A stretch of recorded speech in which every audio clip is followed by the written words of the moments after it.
Um, so I kind of want to get into some, I guess, some more semantics, more philosophy stuff today, if that's all right with you. That's fine. Um, so I want, I guess, first to ask, have okay, so what are the differences between your views and immutables in terms of methodological naturalism, if I may ask? I think they're probably the same, except I may have thought of it a little more seriously than he has. Okay, In that methodological naturalism is just that we're going to assume nothing. We're going to assume that there's a natural explanation for what happened, right, and that's just a method that doesn't say anything about what you believe. right. And Yeah, and it's and it is for the, like, okay, if we have a problem that we have to figure out how my car isn't in the garage right now, where is my car? So we're going to assume that something natural happened, that either somebody stole it or it rolled down a hill, or something like that. We're not going to assume that God took it away, or right, that it disappeared in a puff of smoke. So for that particular problem, and that problem has like a timeline. Like, we're looking back in the past, maybe a week at the most, and we're going to figure this out, and we're going to assume that there was no supernatural intervention in that week. right, So that's what science does. So right. Um, I was just asking because recently, based on um all the emails I've been sending out to like one professor in particular, which he kind of gives these detailed responses when I ask him questions about the metaphysics of science. yeah. Uh, and well, one of the things he said, or he didn't say it directly, but like I guess he implied that scientists in practice don't really use methodological naturalism as much as some people claim. Okay. Um, um, How would he? um, They don't think about it. Maybe. I guess so. Which is kind of what I want to ask later on. Which was I was asking him the question recently. If a supernatural event, let's just pretend there's a difference between supernatural and natural here for the sake of argument. Um, and it generated observable, testable consequences, and we could observe it and experiment with it. Would and I was asking him, would most scientists kind of lean towards that kind of explanation? And he said no. He said a good example, or if it's observable and testable, then it's under the realm of science. Right. Um, but a good example, he said, was the Big Bang, because we don't, of course, understand what happened at the instant of the Big Bang. We don't, or we don't know what triggered the Big Bang, to be more precise. Okay. Um, and he said just because scientists, this is what he said, just because scientists don't understand what triggered the Big Bang doesn't mean they assume a supernatural cause. It just reverts to we don't know what triggered it. Right.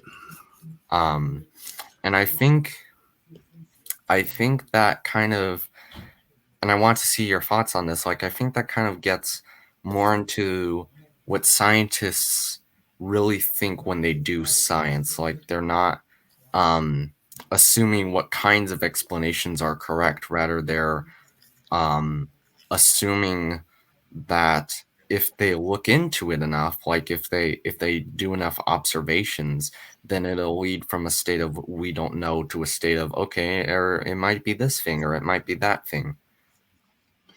Okay. So for one thing, supernatural explanations are not well defined, other than Right. in religion, right? Right. Yeah. So there's no reason why we would assume it wasn't a God that did it, or at the outset. So we don't really have to make any assumption at all. But if we're dealing with a problem like how a particular disease happens, we're going to probably assume naturalism in order to look for natural mechanisms that cause that disease, right? So we're not going to go and interview all of the relatives of this person and ask them if they prayed for them, but we might, we could. That would be a scientific endeavor too, right?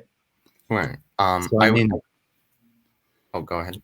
so he may be right about that we don't really give a shit if it's supernatural or not, as long as it's repeatable and we can study it, right? Right. Because people do go out and try to figure out prayer and whether or not prayer works, and they've done studies on this Sure. where they prayed for people. And what the hell did they find? I think they found that the people that they didn't pray for in one study actually lived longer than the ones that they did pray for.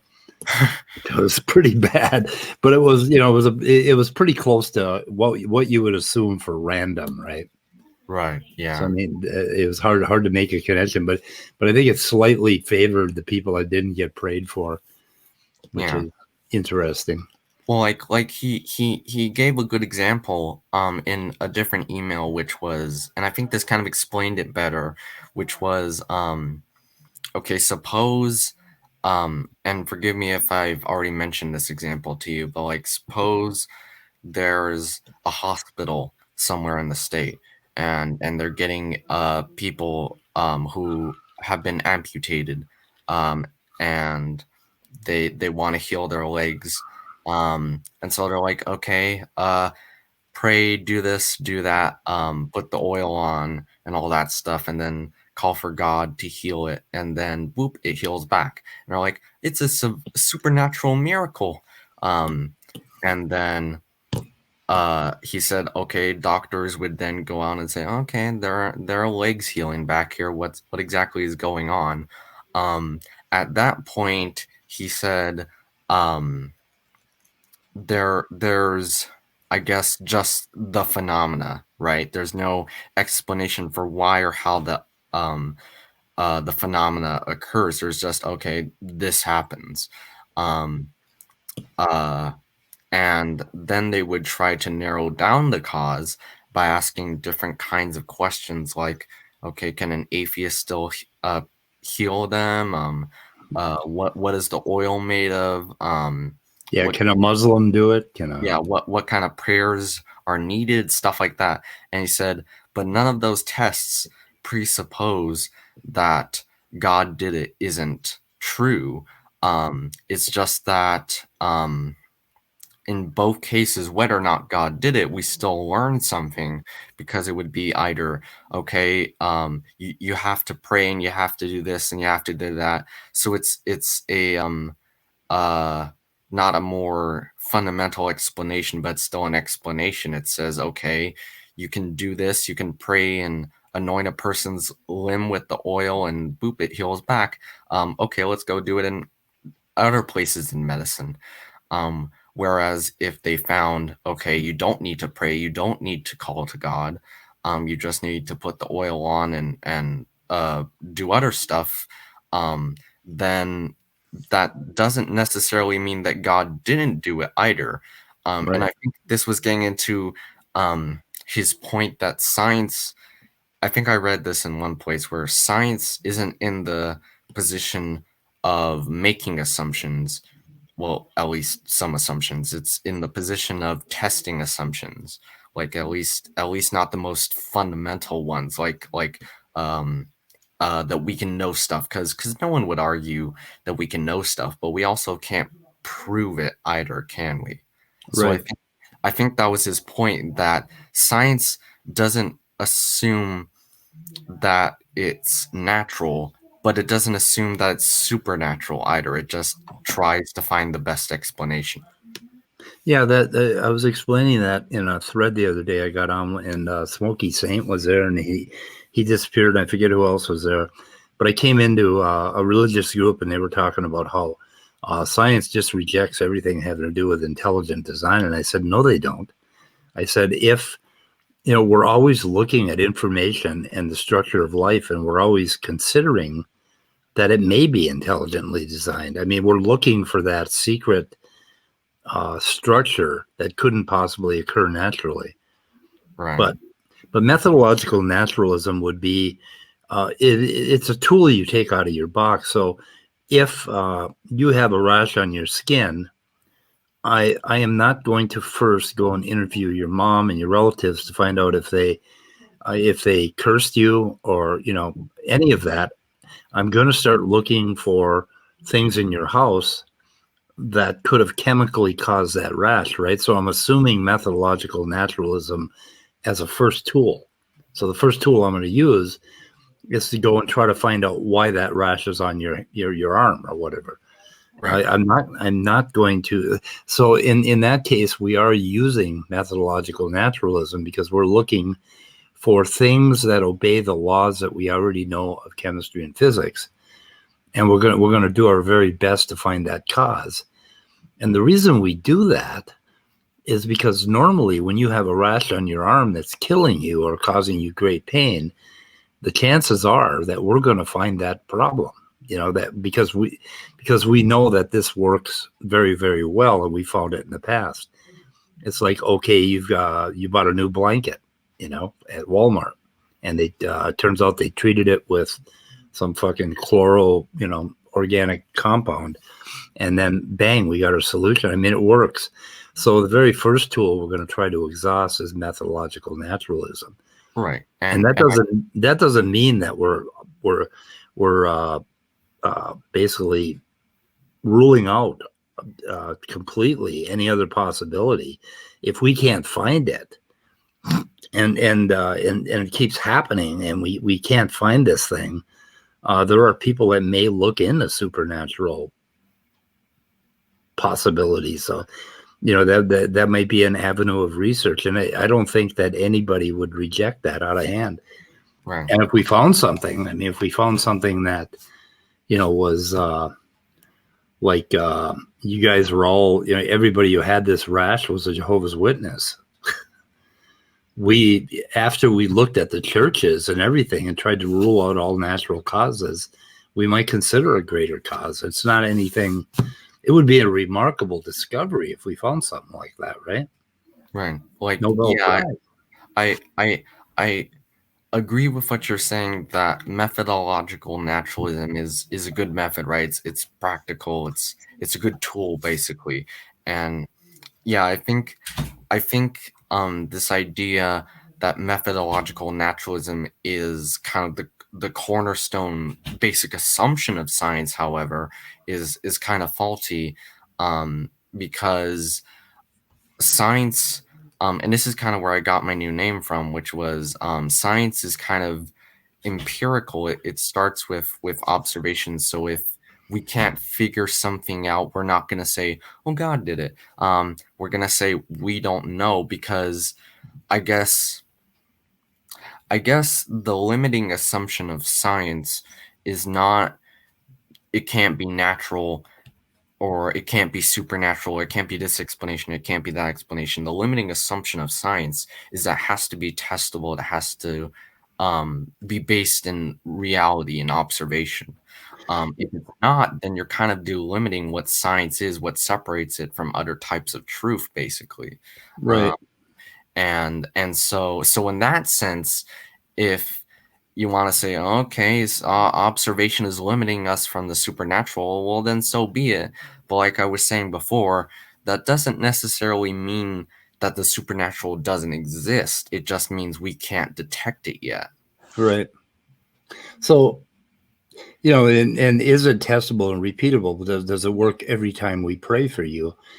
Or does it, but then it doesn't necessarily have to be perfectly repeatable. It could be statistically repeatable, right?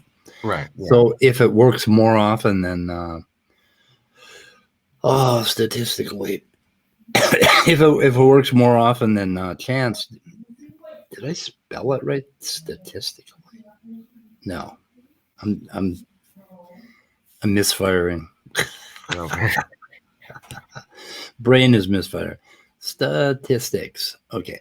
So if statistically we find that it's repeatable, at something greater than chance, then we also have something that we're looking at. So it doesn't have to be entirely repeatable. But when we study prayer and whether or not prayer works, that's one of the things we're going to look at. But then suppose prayer does work, on this person. And then the next thing we're going to do, so we got prayer does work, overall. Well, then we're going to start to divide this into, well, did the person know that he was being prayed for? Hmm. Uh, was the prayer done by somebody, the person, like a relative? Uh, you know, so we're going to start trying to figure it out more carefully. So now we're doing more science to figure out how does prayer work exactly, and we may still be looking for a natural solution. Like, okay, if the person knows that they were prayed for, well, then we're going to look at neuroscience and we're going to look at the possibility that just knowing you're prayed for makes you get well quicker. I mean, that could happen, and that could be a perfectly natural thing. But then if we find that that's not the case, and it turns out that the person doesn't know what the nature of the prayers were, but we have a group of people that prayed. Oh my goodness, come on, stop doing that. So we have a group of people that prayed one time and two times and three times, and it turns out that only this group works, right? Right. So now we found out, okay, it works. The person doesn't know that they prayed for him. This is completely separated. We have proved something supernatural is going on, something that's beyond any laws of physics and chemistry that we know. And we also found out that it only works if you pray for them two times. If you pray for them two or, three or greater than three times, it doesn't work.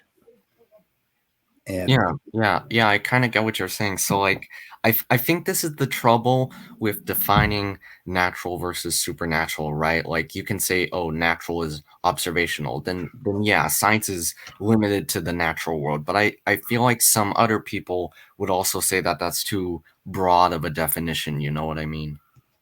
like, yeah, because for one thing, okay, if we had this result, that somebody got better because you prayed for them, if we just assumed that it was supernatural, we would stop looking for natural causes. So we wouldn't do these tests I talked about here. So we would just stop. We'd say, Right. okay, we know it's caused by God. It's caused by praying for him. So now we're not going to look any further because we assume supernatural. And in a lot of respects, the creationists and the religious people want us to assume that life was intelligently designed and stop looking for this natural explanation over here. Right. I And think. Oh. that would be dumb, wouldn't it?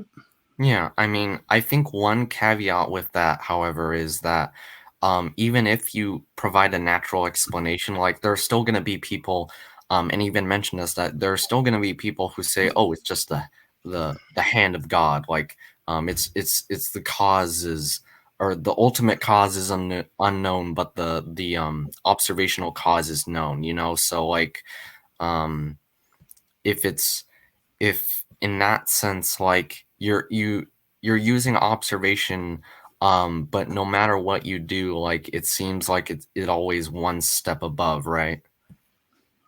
Right. It's beyond our knowledge. Let's just not look anymore. Right, yeah. Okay. Which of course, oh, go ahead.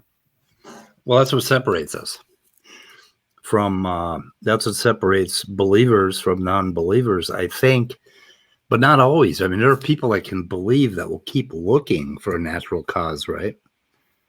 So, I mean, but there's a certain kind of believer that will say, oh, let's just accept the fact that prayer works and let's not do all this work right here to figure out what the nuances are, or Right. let's not look for that natural explanation because we'll just have faith in God and we'll assume it works and we'll move on with our lives. Well, those people aren't scientists, Right. are they?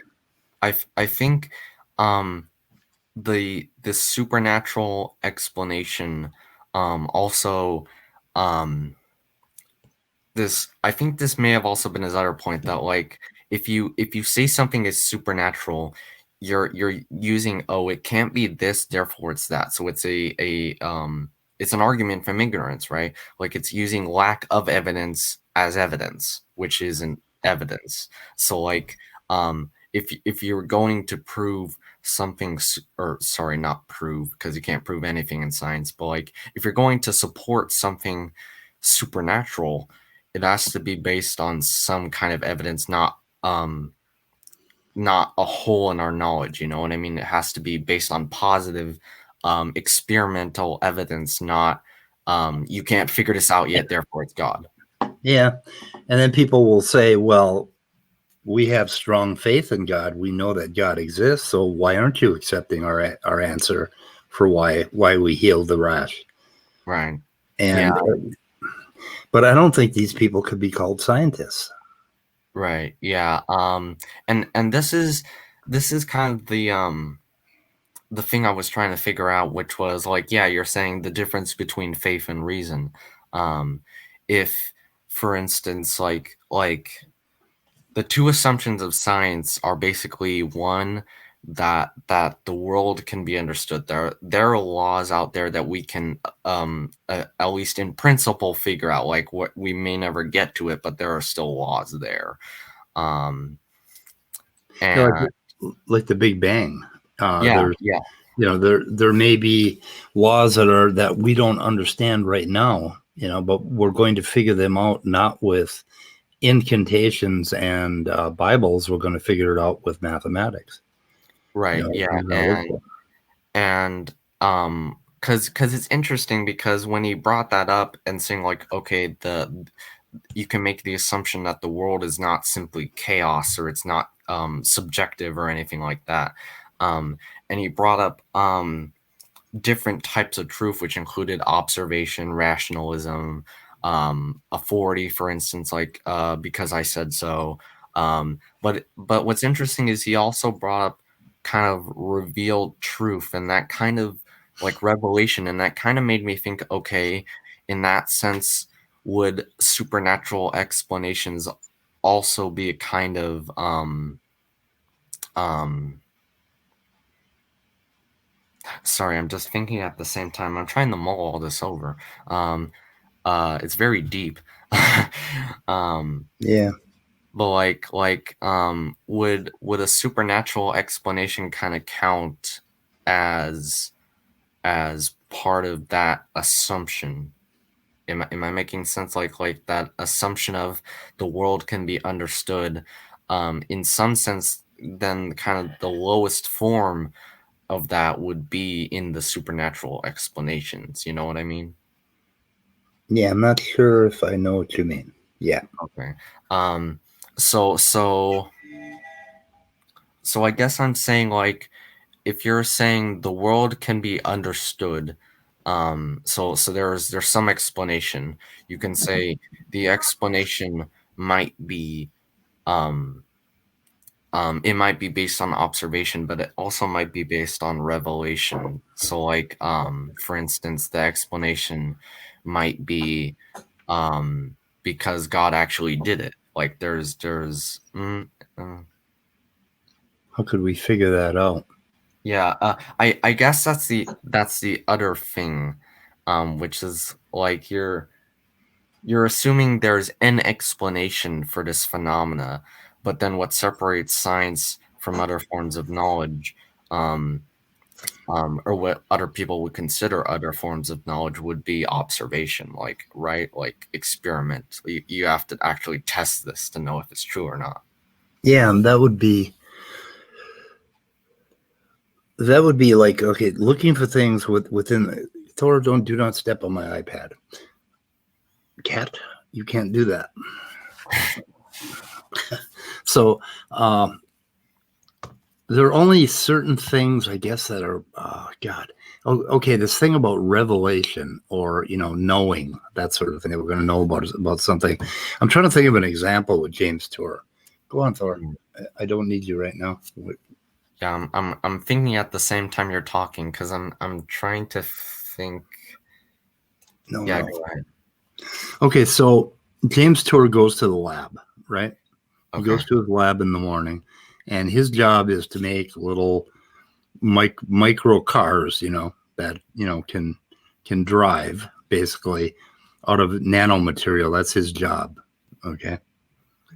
And he goes into the lab. And if he goes into the lab and he sits there and he instead goes out and asks God to put the wheels on the car, okay, and he prays for it all day long, is he doing science? Is he going to keep his job? Right? No, I Yet guess not. he's asking us to do this with a bio. He's asking us to, okay, so if he goes, Thor, do not step on my iPad, go away. Goddamn cat. So he's basically okay. If he ended up going in and he actually created this car, okay, Right. and then they asked him, well, how did you create the car? And he said, well, I don't know, I prayed. And so they said, well, can you create another one? And he said, well, I can pray again. And he prays again and it doesn't get created. So we don't know how the car got created. We only know that he did something that worked, and now we have a car. So this is like this is today, current timeline. So Right. we're looking to the past to find out what happened in the past, right? Right. So we want to know how James Tour created this nano car. He did something, we don't know what it is, because today we want to create another nano car, and we don't know how to do that because we don't know what James Tour did. So we got to figure out what James Tour did. So he's going to review his day, and he's going to say, well, I mixed this with that, and I radiated it, and I put it in an oven and baked it, at 50,000 psi, and then I took it out. But then before I took it out, I prayed 4 times. So now they go ahead and they try to work out each of these individual steps, and they still can't find it because James Tour can't quite remember all the things that he did, right? Right. So we have a question. So we're looking backward in time, and we're trying to figure out how did James Tour make this damn car so that we can do it again, because what we want to do is reproduce it and do it again, and we don't know how. So he's asking us to look at a bio, and he's saying there is no way that we could have gotten a life form, with wheels, right? That it could not have happened naturally, and that we have to assume that it was God that did it. That's kind of what he's saying. So he's looking back in the past for Abel. Is this making sense? Sort of, yeah. Like I'm thinking, like, like, I guess what we need to figure out is, because yeah, I agree with that like you're in both situations, that you're trying to explain something, so you can either say God did it. Right. So I guess that could be a type of explanation, as saying, okay, something caused this. Um, but like I feel like what separates that kind of explanation from a scientific explanation is not that we're assuming that it's not a supernatural explanation. I feel like it's because we're not jumping to conclusions right away, right? It's that pesky assumption that it has to be testable, or that has to have been tested. Like, because if you say um it's like you can't, it's the saying, the evidence always wins, right? Like, you can't jump to a scientific conclusion without evidence. Like, if you say that this happened, then you're gonna have to provide evidence for why you think it happened that way, or why you think that happened because of that. You know what I mean? So you have to provide evidence. And I feel like it's that separates the supernatural from the scientific explanations, is not because um is not is I guess it's kind of because we're limited to the real world. You know what I mean? Like, we're not part of the hypothetical, it may exist, supernatural world. Like, so Right. whatever we do in the natural, in the sign, the observe, observable world is going to naturally lean towards observable explanations, right? Right. And the result of all this is always that we want to be able to do it again. We want to be able to do things in the future Right. based on what we know about the past, right? Right. Otherwise, it's not very useful. Right. So if now for intelligent design, okay, we're looking at the whim of God. God decided to create life, and there's nothing we can do about it. We're not gonna go out in the future here, and we're not gonna create more life. We're not gonna get God to do it again. Okay. Right. So with the car here, we assume that God created the car for James Tour because he prayed. Well, we can't change now. We're going to give up on this project of creating more nano cars because we don't know what God's whim is. What is God going to do tomorrow? He might give us more nano cars. He might not. It's not up to us. So we have to give up. So in essence, he goes into the lab every day and he does perfectly. He does methodological naturalism. That's how he does his work to create these nano cars, right? But he's asking us not to do that over here. He's Right. asking us not to do methodological naturalism. He's asking us to accept that it was the whim of God. Okay, Right. and that I think is his fallacy. That is his undoing, his mistake. Yeah. Don't you Um, think? yeah. I'm trying to think of a scenario like if, for instance, um, like it. Let's say hypothetically, theoretically, there was a world um where we just know way prior that it was designed. Okay, could we still use science in that world to learn more about it? Like we may not be able to learn about the specific cause of why it happened, but we can learn about the process of how it happened. You know what I mean? Like we can, is there a way we can still learn more about the world without saying um so I Well, guess I guess in a sense, science isn't assuming God doesn't exist. Science is assuming, um, or science is just ignoring God, kind of in a sense, right? It's like saying, okay, God may have done this. Um, yeah, all of this is pretty deep stuff. I'm like really getting my brain going here because I like to think about this stuff, but like sometimes it really, uh, it kind of fries my brain. yeah. Well, that's the thing. The thing that bothers me about intelligent design is if they okay if God put down two pools of chemical, right? And that's what God did. He did this and this, and then something natural happened right here, and then we ended up with a third kind of thing. So we ended up with C. We had A, B. So what bothers me about them is they never want to tell us when did God do it, how did God do it, what did God do. Yeah, They don't want to answer any of those questions. They just want to say God did it. Which, like, okay, if we have this diagram here of this structure, right? It's a structure we're looking at. It can be roads, it can be a river, it can be anything you want. And we look at it and we say, well, okay, if we look at it naturally, we're going to say, well, this formed first, and then this formed, and it branched off there, and then this formed, and it branched off there, and this branched off three times there. Or we can look at it and say, well, God did it all. This is just the way he did it. Sorry, don't ask any fucking questions. you know that's what they're asking us to do with intelligent design, is not ask questions about how God did it, or how it happened, right? Is that right. not Does that strike you as rational?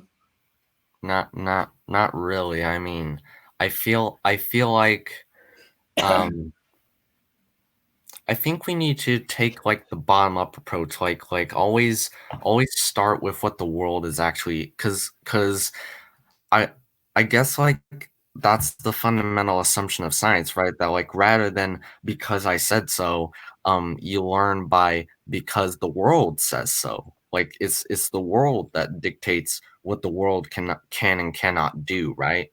Um, Right.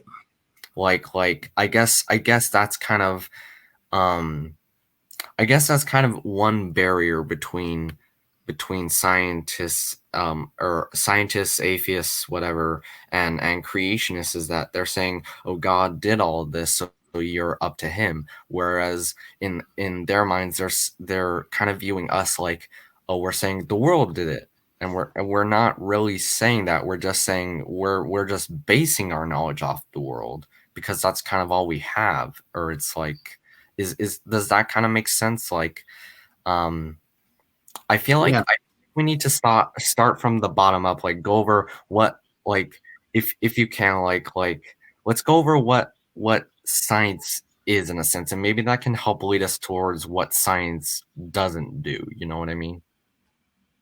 Okay. So I like, I think this is kind of about what we can know and what we yeah, can't know. We can't know the mind of God right, other than in what he decided to tell us in the Bible. So right, he decided to reveal so much. Doesn't this kind of sound like eating that apple and gaining knowledge? You know yeah, that wasn't that the story, knowledge? yeah, So when it comes to the natural, when it comes to the natural world, we can know everything about that. We can investigate it and we can know. But when it comes to God, there are things that we will never know. right, And there are some people that would like us to stop trying to find out what God's mind is or what he's doing and just accept what his plan is for us and not go any deeper. Whereas atheists are looking at this infinitely deep well of we can know, we can know, we can know. And we're kind of assholes that way, in that, we want to know everything. yeah, yeah. We wanna know stuff, but at the same time, we'll admit that we don't know stuff, Yeah. which is kind of confusing to them. So how would your bottom up work? Um, so I guess we can start off with, um well, of course we gotta start off with the assumptions, right? Like, start off with the assumptions, build kind of the structure, and then say, okay, based on this, what can and can't we do, you know? So what would those assumptions be? Um, well, I guess for simplicity, let's see if we can come up with a coherent one from what the professor has told me. Like, see if what he's saying is coherent first, and Okay. then we'll see if we can come up with something else if we need to. Um, so I guess start off with the one that there are laws, that the world can be understood, that's knowable, basically. Yeah. Yeah. We can know the laws. Yeah, we Okay. can know the laws. Um, and then I guess the other one he mentioned was that we can discover those laws through empiricism, right? Like rational empiricism, going out, looking at the world, and then coming up with the best explanation. Okay. So we can observe the laws. Yeah, we can observe. We can slowly get closer and closer to the laws by observation, right? And it's all kind of goes back to knowledge, that we can have Yeah, knowledge yeah, of yeah. things. That we want to know stuff, basically. Right. We want to know stuff. Yeah. Want to know Okay. how life happened, Yeah, we want to know how life happened. or how you got the rash, or how my car disappeared out of the Yeah, garage. yeah, yeah, yeah. Um, um, so I feel like the first one is kind of something everyone would agree with, right? Like, we all want to know stuff, right? Right. Like even kind of creationists want to know stuff just in their own weird way. It's just a weird kind of knowledge, you know? Like, they still want to know stuff. It's just they're kind of doing it the wrong way. Yeah. They go back to the Bible and they read the scriptures and they try to figure out, okay, Right. what the details of the scripture are. So Right. It's coming from authority, basically. yeah, yeah, they're biblical scientists, sort of. Yeah. Yeah. All right. So we got those two things. Um so I guess, what do you think would branch off of that? Like, what do you think we would start with from those two assumptions? From laws and observe. Uh, All of science? I don't Yeah, know. this is kind of a hard thing to do. Yeah.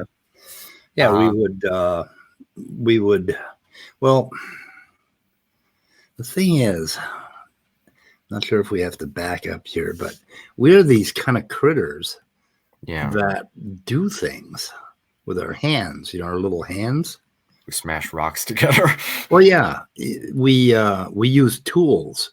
I Yeah, think it's is it Heidegger that talks about ready to hand. He sees the world like we see the entire world as ready to hand. Like when I look at my cup, I think I I perceive my cup in terms of I can pick it up and drink from it. yeah. I perceive a hammer as something that I can hit you over the head with, or hit a mutable over the head with. Better yet, better yet.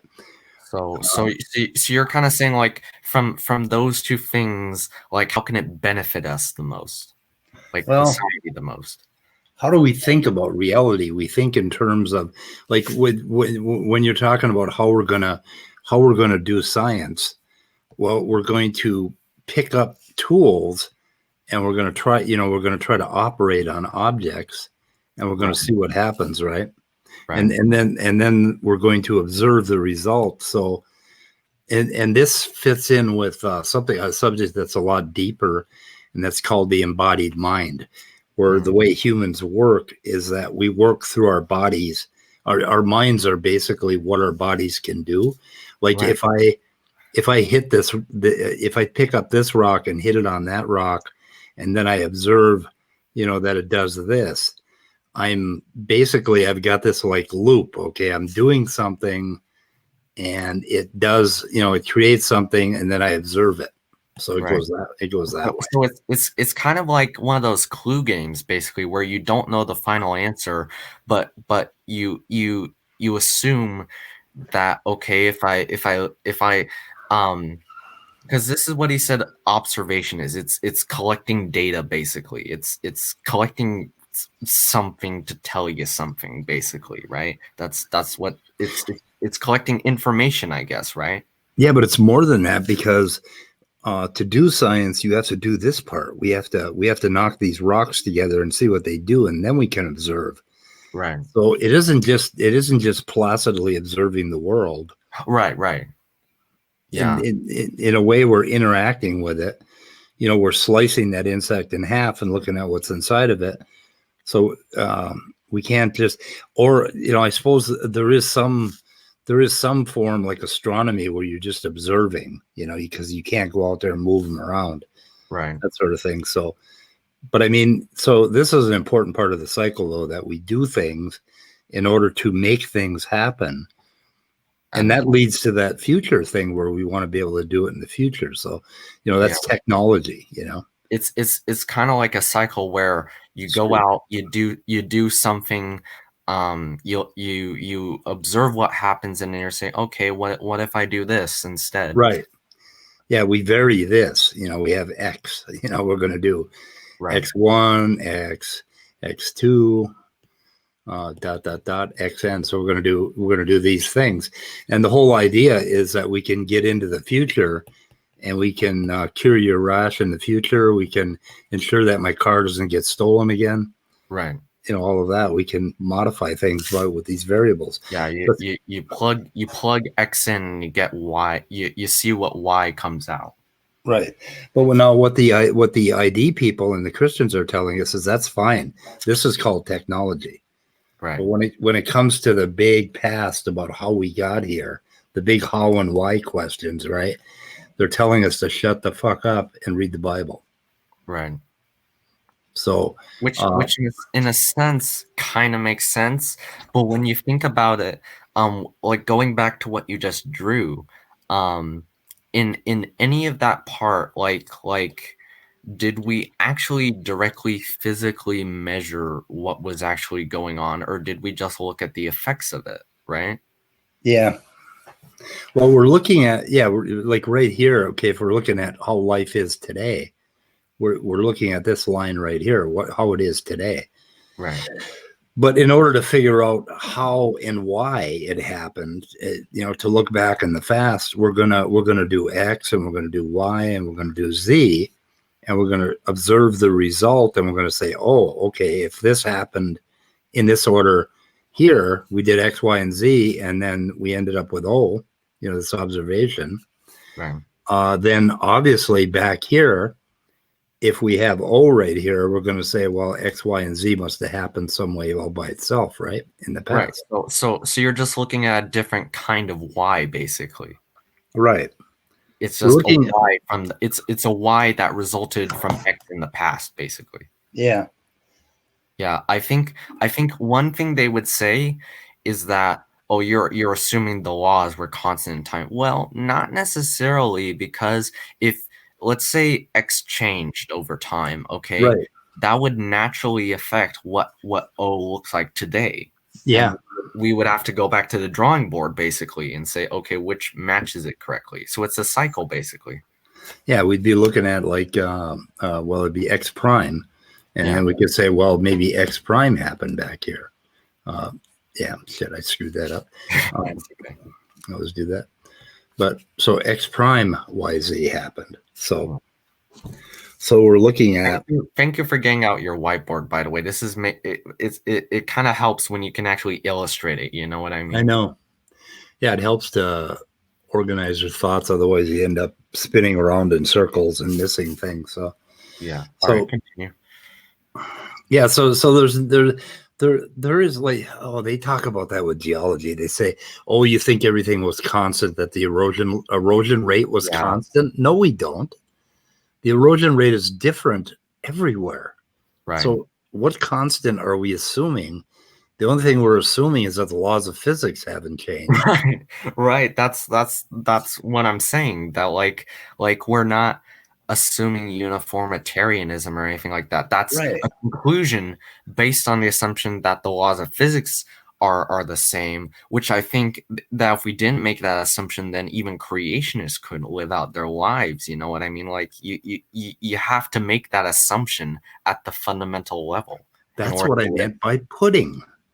I said it wasn't pudding, for God's sake. It was, things were, it was chunky pudding, maybe. It was all different. I mean, there are all these different areas where different things Right. happen. But it's still pudding. Well, yeah, but it wasn't this homogeneous pudding. So Right, right, yeah. it wasn't homo pudding. So we can call it Oh homo dear. pudding. I don't think any groups will get mad at it if we do that. I don't Right. know. So it's homo pudding. I mean, it's not like that. It's chunky. It's different. Everything is different. There's no uniformitarianism. That is like a straw man argument. That is classic straw that we are saying that. Yeah. No one is saying that. So then the other thing to consider is, okay, did the laws of physics change? Well, here we are in the present. The present. This is today, and we're saying that, well, things are have been constant in the recordable past, and we don't know how. Oh, I don't know what the hell happened there, and we don't know how long they're going to be constant. They might Right. change again, but then they're saying that, well, back here, things were very weird, and because things were different, because God did different things back here. Well, there would be a trace of that. We'd find that X prime, right? Be Mm, something different happened back here. right. Yeah, I think maybe you're getting to something, because like they would say, oh, you're assuming the laws of physics never changed. And if you show that it changed, then they would then say, oh, you're assuming the laws of physics never changed. So it's like this endless cycle, I guess, which is kind of inescapable in a sense, because like if you assume that the laws of physics change forever, then there's no real point in doing stuff, right? Right. So maybe that's the key difference. Like I've been assuming that's because we can observe stuff, which I guess is part of it. But the supernatural explanations, they may be true, but we can't figure that out um because the laws of physics in those scenarios change, basically. Right. So we could look at like if they were different in the past, Right.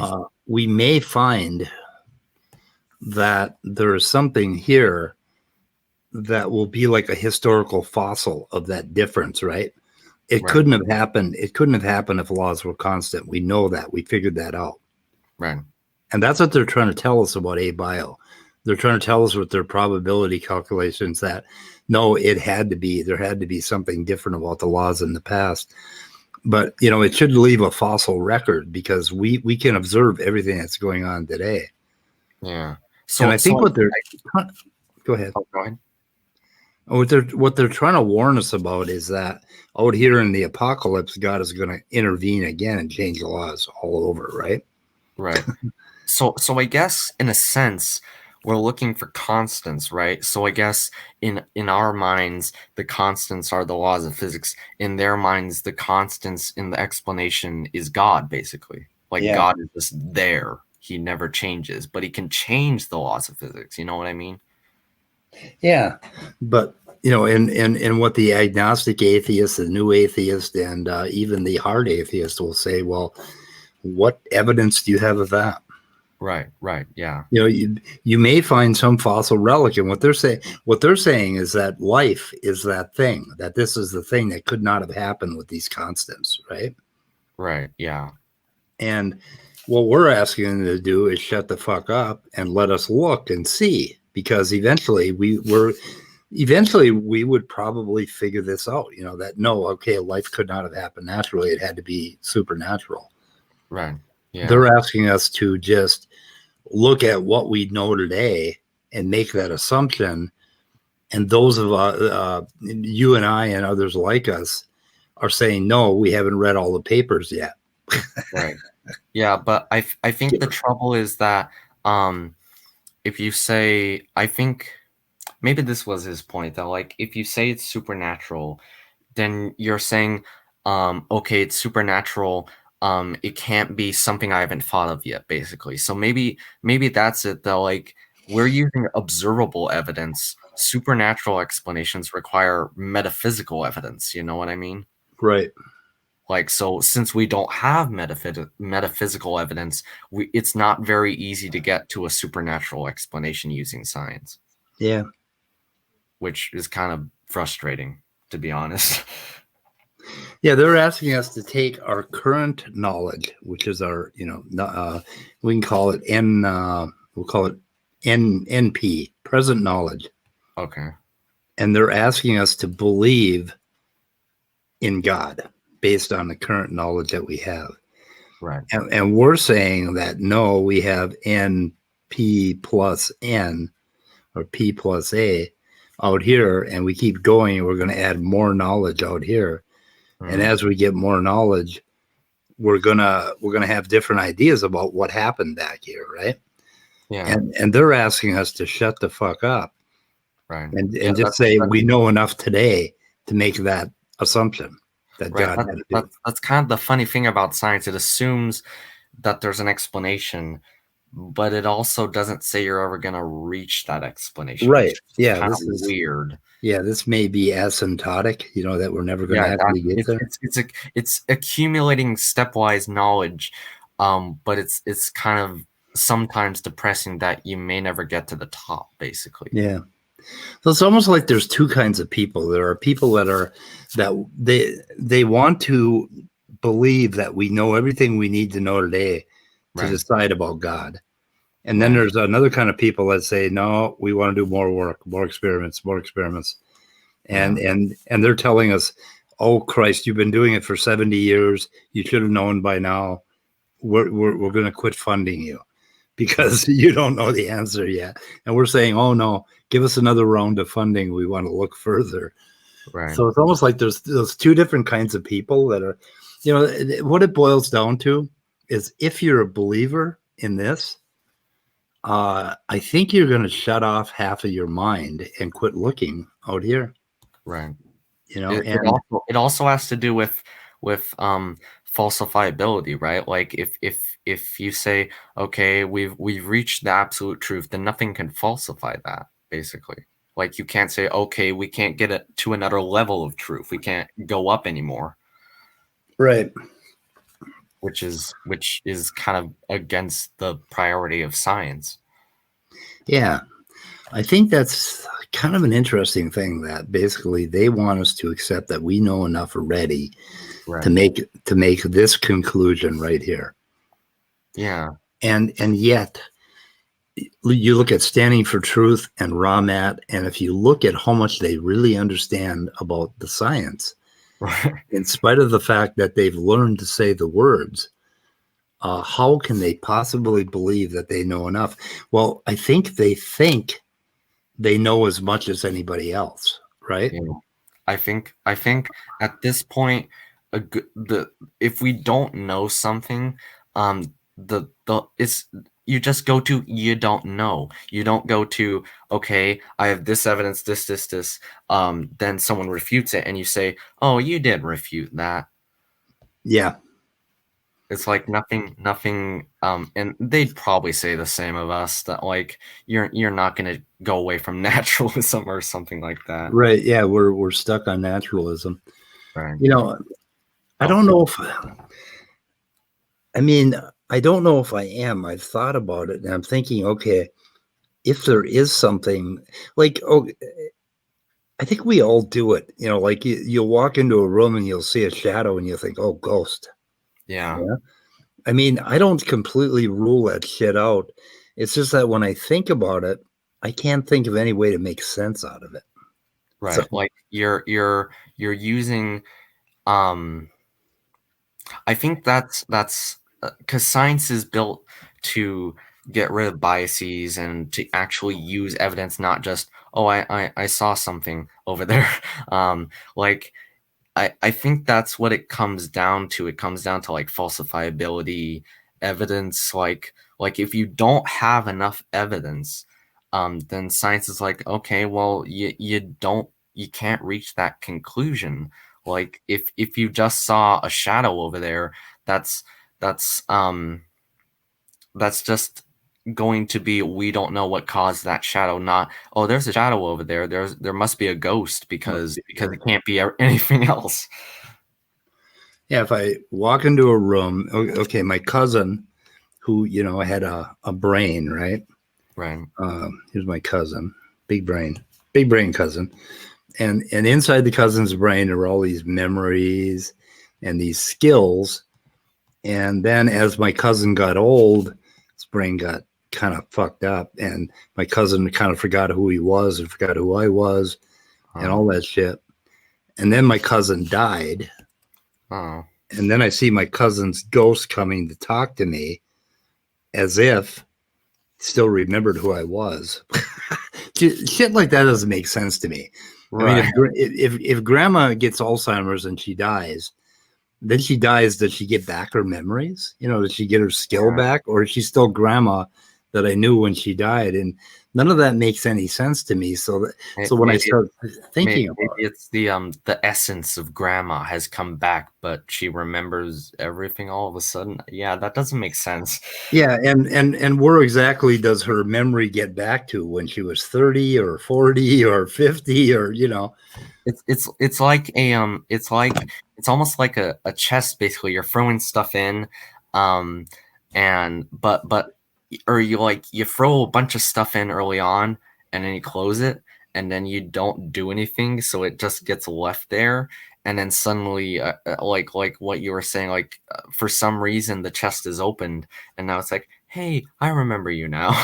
yeah. Yeah, and what happens to 3-month-old babies that die and go to heaven?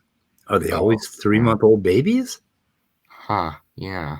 Do they grow up? Do they turn into adolescents? Do they stop there? Do they get to be 20? Do they get to be 40 or 50-year-old people? Yeah, I mean, they do would they ever? say it's beyond your comprehension. I'm like, I wanna I comprehend want it. to comprehend it, because if I go up there and my dad is going to be, 5 years old, I kind of want a warning. Yeah, It's like, yeah, yeah. you know, Like it, like you said, it all comes back to what we can know, how we can know it, basically. yeah, What we're trying to know stuff. yeah, and I think the thing is that I think you and I understand clearly how much we don't know about genetics. Yeah. And I'm not sure if Standing for Truth understands how much we don't know. And if we don't know something, then he thinks he does know it. Right. I, Yeah. it's kind of weird. I know this much, and genetics is, God, bigger than that, and Right. this is how much I know. And then Yeah. Standing for Truth, let's see, let's get a different color for standing. It's like, You know just what that because I don't know something doesn't mean you know more than right.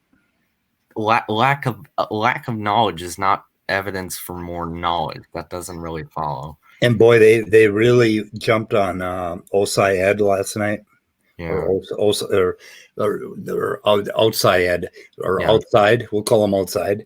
So Yeah. they really jumped on him last night because he said he didn't know about Y chromosome. Yeah. And why the hell would he? Why would I? I haven't looked into Y chromosome. I've looked into a lot of chromosomes and I've looked into a lot of genetics. But to tell you the truth, I've only just briefly looked at Y chromosomes. Yeah. Why would I know? Yeah. But they faulted him for not knowing. Yeah. I think it's a good way to sum it up is like, science is more about the journey than what you know, right? It's like figuring stuff out. Like it's so hard to understand, but at the same time it feels so elegant, you know what I mean? Yeah. That's what I've always loved about, like I used to go get books when I was very young. And the reason I buy so many more books than I can read is because that's my comfort food. If Right. I knew everything that was in these books, I'd probably slip my wrists. I don't. I mean, if I knew everything, I wouldn't have much to do. Yeah, I think it's always a balance between what you know and what you don't know, basically. Yeah, you always want to know more, and you want to stuff as much in there as possible. But there's no way that you want to have it all. You don't want to Right. know it all.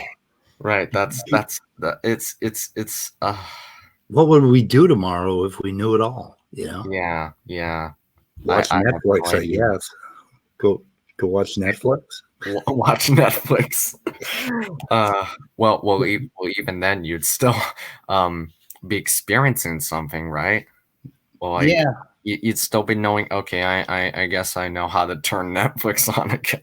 right. But what if you knew all the plots of all the series and movies that they were ever going to produce already, and you remembered them in eidetic detail, so that while you were watching it, it's like I've already seen this. Yeah, I I know that. think in that situation you'd want to shorten your life. I think so. Yeah, yeah. That's kind of where it's at.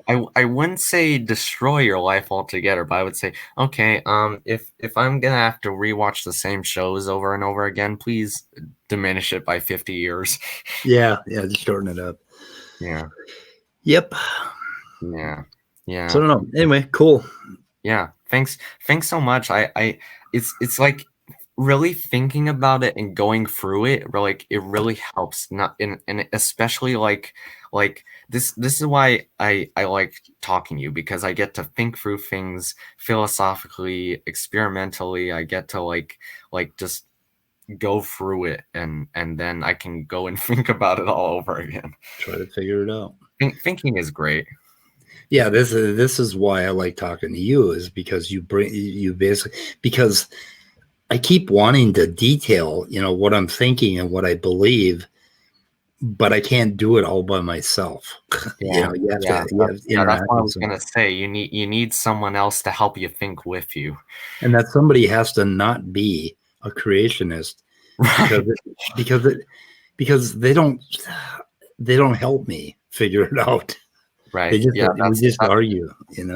that's why when Standing like once asked me, "Oh, do you want to debate this? I'll debate you." And I was like, no, thanks." And he was like, no, you too scared or something like Yeah, that. coward. Yeah, Yeah, gruesome. and I Yeah, was like, sure, but that doesn't really have the most impact. Like I know if I went into a room with Standing, like I would lose because I'm not a good debater. Um, I'm but I I just bet if you went into them as a instead of a debate, in one of my rooms as a conversation, Oh yeah, you yeah, would kick his ass. yeah. I hope so. Like, but even then, like, I was gonna say like that's why I said like to him that I'm not afraid of you in the sense of debating you. Like I just don't want to waste my time with you because you're not going to teach me anything He's very. just gonna, yeah, And he's I just already gonna know get that it what forward. yeah, I already know that what you know is wrong. Like Right. or maybe you can change my mind, sure, but like you haven't given me good reason to believe that. Well, he's gonna have to work harder to change my mind. He's not just gonna show me a picture of a paper Right. and Yeah. jump to a conclusion. He's gonna actually have to go read that paper with me and show me where it says what he says it says. Yeah. And he doesn't like to go into rooms, but maybe I'm hoping we can get him in for some conversations. But Yeah. he has been pretty slippery about that for Oh yeah. we've been working on this for I think 2 months to get him into a conversation about Oh wow. chromosome 2 and created heterozygosity. CH, created heterozygosity. That's a Oh shitty yeah. acronym. That's a shitty acronym. CHZ. Okay, created heterozygosity and Neanderthals. Now he's agreed to debate Walker, but he's been pretty slippery about that too. So Oh, anyway, Standing, I'm going to post this, and this is going to be uh, oh this is yeah. a challenge. Yeah, that was the other thing. I was like, how about you title this like I don't know if you want to edit this out, but like title it to you and I try and figure out what science is. Although with that, wait, do you think that would be a good title, or what would be a better title for that? What is science? Yeah, what or Andrew or Andrew and Speed try and figure out what science or what is science. Yeah. Yeah, or Uh, try and figure out philosophy or something like that. That would be a cool title. we could call you Rat Imp. Oh, No, we won't. We won't call you that. Rational empiricism and SOS figure out what science is. How about oh that? yeah. There we go. Yeah. There we go. Yeah. Okay. All right. Well, Okay. thank you so much for your chat, Speed. Okay. Have a good Saturday night at the Atheist. I have an incredible double meat sub waiting for me. Oh, cool. Oh, yes. It's going to be a good day. And I'm leaving all this in there too. I'm just going to take a look at the beginning of this and maybe trim out a few minutes, but Yeah. Yeah. Sure. I'll try to post it. Okay. Okay. See ya. Thank you. Thank you. I love talking to you. Me too. Bye. Okay. Bye.